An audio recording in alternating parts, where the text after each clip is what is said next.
అత్యంత అద్భుతంగా ముందుకు సాగుతున్నటువంటి సందర్భంలో ఇన్నాళ్ల సుసంపన్నమైనటువంటి కూచిపూడి నృత్యానికి సంబంధించి స్వర్ణోత్సవాలు జరుపుకోవడం అనేది, అది కూడా ఏ గ్రామంలో అయితే కూచిపూడి నృత్యం ప్రారంభించబడిందో అక్కడి నుంచే ప్రారంభించుకోవడం, దాన్ని ఒక అద్భుతమైనటువంటి కార్యక్రమంగా రూపొందించుకోవడం అనేది చాలా ముదావహమైనటువంటి విషయంగా తెలియజేస్తూ, ముఖ్యంగా కూచిపూడి భాగవతులు ఎవరైతే ఉన్నారో వారందరూ కలిసి సంయుక్తంగా నిర్వహించుకుంటున్నారు ఈ కార్యక్రమాన్ని.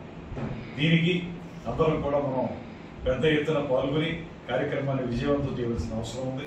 ఈ కార్యక్రమాన్ని భుజస్కంధాల మీద వేసుకుని నడుపుతున్నటువంటి వేదాంతం నాగచలపతిరావు గారికి ప్రత్యేకమైనటువంటి అభినందనలు తెలియజేస్తూ, అదేవిధంగా దీనికి అద్భుతమైనటువంటి వెలుగుగా ఆనాడు నిలిచినటువంటి వేదాంత పార్వతీశం గారిని ఈ సందర్భంగా స్మరించుకుంటూ, ఈ కూచిపూడి నాట్య పతాక స్వర్ణోత్సవాలు అద్భుతంగా సాగాలని, 3 రోజుల పాటు జరిగేటువంటి డిసెంబర్ 27, 28, 29 తారీఖుల్లో జరిగేటువంటి ఈ కార్యక్రమాలు విజయవంతం కావాలని మేమందరం కూడా దాంట్లో పార్టిసిపేట్ చేసి అందరం కలిసి రాబోయే రోజుల్లో కూచిపూడి నృత్యం యొక్క ఔన్నత్యాన్ని ప్రపంచం నలుమూలలా తెలియజేసే విధంగా కృషి చేయాలని మనస్ఫూర్తిగా కోరుకుంటూ సెలవు తీసుకుంటాం. నమస్కారం.